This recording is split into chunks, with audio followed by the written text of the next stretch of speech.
बिस्मिल्लाहिर्रहमानिर्रहीम। Welcome to cantor publisher video session. अपनी history grade 7 की किताब अपने सामने रखें, उसका चैप्टर नंबर 5 निकालें, Mughal empire ascendancy of the British. और हमारा आज का एस्से लो है specify the consequences of battle of Buxar and the grant of Diwani rights in Bengal to east India company. आज हम बैटल ऑफ बक्सार को डिस्कस करेंगे, साथ में दीवानी राइट्स को भी देखेंगे। बैटल ऑफ बक्सार 1764 में ये जंग लड़ी गई। The battle of Buxar was fought on 23 October 1764 between the forces under the command of British east India company led by Hector Munro and the combined armies of Mir Qasim the nawab of Bengal. ये जंग जो थी the nawab of Oudh and the Mughal empire Shah Alam two. Battle of Buxar किसके दरमियान लड़ेगी? British east India company और जो उस वक्त मीर कासिम जो कि बंगाल के नवाब थे, उद के नवाब, और साथ में मुग़ल एम्पायर यानी कि मुग़ल बादशाह जो उस वक्त थे शाह आलम दोयम, इन लोगों के दरमियान लड़ी गई। एक तरफ से ब्रिटिश ईस्ट इंडिया कंपनी और दूसरी तरफ कुछ नवाब्स और मुग़ल एम्पायर थे। The battle fought at Buxar a small fortified town within the territory of Bengal. और ये जंग कहाँ लड़ी गई? बक्सार के मैदान में, जो कि बंगाल में एक टाउन था, एक छोटा सा शहर था, कस्बा था। This battle confirm British power over Bengal and Bihar. और इसमें जंग में जीत किसकी हुई? ब्रिटिशर्स की, यानी ईस्ट इंडिया कंपनी की। और इसके मुकाबले में उनके पास बंगाल और बिहार की तमाम ताकत आ गई। वहाँ पे तमाम उनका रूल बंगाल और बिहार में आया। It mark the end of nawabs rule over Bengal. और उस वक्त बंगाल में जो नवाब रूल कर रहे थे उनका रूल ख़त्म कर दिया गया। The British victory at Buxar resulted in a large area of the Indian subcontinent coming under the British control. Battle of Buxar में हारने के बाद जो नवाब थे, बंगाल के नवाब थे, उनको अपनी जगह छोड़नी पड़ी, अपना एम्पायर छोड़ना पड़ा और हिंदुस्तान का एक बड़ा हिस्सा किसके अंडर आ गया? ब्रिटिश कंट्रोल में आ गया। It was the important victory for the British east India company. और ये ब्रिटिश ईस्ट इंडिया कंपनी की बड़ी विक्ट्रीज़ में से एक थी कि उन्होंने किस तरह से मीर कासिम को, जो नवाब थे बंगाल के, जो नवाब उद के थे, उनको और साथ में मुग़ल एम्पायर शाह आलम को शिकस्त दी बक्सार के मैदान में और बंगाल के और बिहार के कंट्रोल को अपने हाथों में ले लिया। इसके बाद देखते हैं Diwani rights and East India Company. After the defeat of Mir Qasim a new situation aroused. He was no longer in the picture. Mir Qasim कौन थे? बंगाल के रूलर थे, बंगाल के नवाब थे। और उनके इस जंग में हार जाने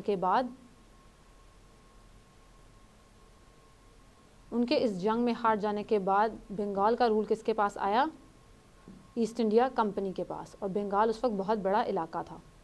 ही was no longer in the picture. Robert Clive came to terms with the nawab of Oudh and the Mughal empire Shah Alam to.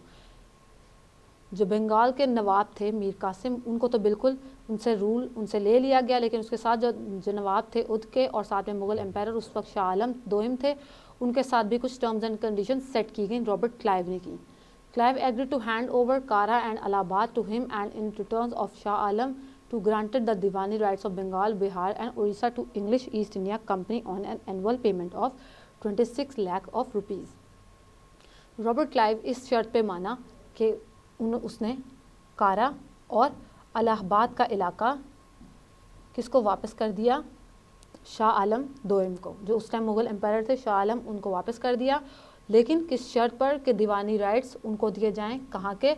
Bengal के, बिहार के और उड़ीसा के। यहाँ पे आप अपने सामने ये मैप देखें, ये वो जगह है बक्सार का मैदान जहाँ पर जंग लड़ी गई। और इस जंग को लड़ने के बाद जब ब्रिटिश ईस्ट इंडिया कंपनी की जीत हुई तो ये बंगाल का ये तमाम इलाका जो पर्पल आप देख रहे हैं अपने सामने, ये किसके अंडर आ गया? ब्रिटिश ईस्ट इंडिया कंपनी के। इसके साथ साथ बिहार का इलाका भी उन्हीं के अंडर आया।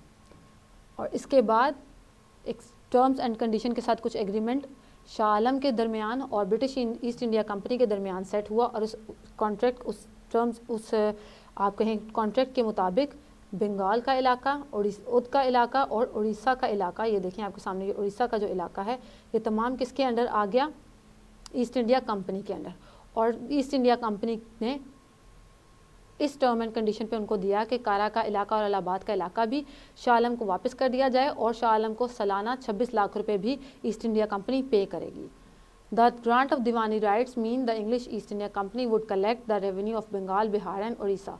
अब यहाँ पे आप दीवानी राइट्स का टर्म बार बार सुन रहे हैं, लेकिन दीवानी राइट्स एक्चुअल क्या थे कि उड़ीसा का इलाका, बंगाल का इलाका और जो बिहार का इलाका है उसमें जितना भी सालाना रेवेन्यू इकट्ठा किया जाएगा वो सालाना रेवेन्यू किसको दिया जाएगा, उसका रेवेन्यू पे वो रेवेन्यू कौन कलेक्ट करेगा, ईस्ट इंडिया कंपनी। तो आप यहाँ पे देखें कि उड़ीसा का इलाका, बंगाल का इलाका और बिहार का इलाका जो हैं वो तमाम तीनों इलाके किसके अंडर आ गए, ब्रिटिश गवर्नमेंट के अंडर आ गए, ईस्ट इंडिया कंपनी के अंडर आए और इसके मुताबिक इस इलाके में जितने भी रेवेन्यूज़ थे, जितने भी कलेक्शन की जानी थी वो किसने करनी थी, ईस्ट इंडिया कंपनी में। तो तमाम एसेट्स उनके पास थे। तो यही दीवानी राइट्स थे कि तमाम एसेट, तमाम revenue system east India company को दे दिया जाए, बंगाल, बिहार और उड़ीसा का। बैटल ऑफ बक्सार देखने के बाद आप अपना होमवर्क देखें। आपकी बुक MCQ नंबर 3 और MCQ नंबर 4 आपके आज के टॉपिक से रिलेटेड है। इनके आंसर आप मार्क करें और उसके बाद शॉर्ट क्वेश्चन में क्वेश्चन नंबर 2 देखें। The act that legalize the cause of battle of Buxar was Diwani rights justify, कि बैटल ऑफ बक्सार जो थी उसी ने इस बात को लीगलाइज किया कि दीवानी राइट्स किसको दिए जाएं, ईस्ट इंडिया कंपनी को। तो आप इस स्टेटमेंट को किस तरह से जस्टिफाई करते हैं कि बैटल ऑफ बक्सार किस तरह से वजह बनी दीवानी राइट्स ईस्ट इंडिया कंपनी के पास जाने के लिए। इसके बाद आप होमवर्क देखें। Take an outline map of subcontinent and mark the areas which were went under the control of East India Company after the battle of Buxar. आप एक आउटलाइन मैप लें और उस मैप पर आप मार्क करें उन एरियाज़ को, उन इलाकों को जो कि बैटल ऑफ बक्सार के बाद ईस्ट इंडिया कंपनी के कंट्रोल में चले गए। अपना होमवर्क कंप्लीट करके स्कूल टीचर को सबमिट करवाएं। Thank you so much for now, see you in the next lecture इंशाल्लाह। अल्लाह हाफिज़।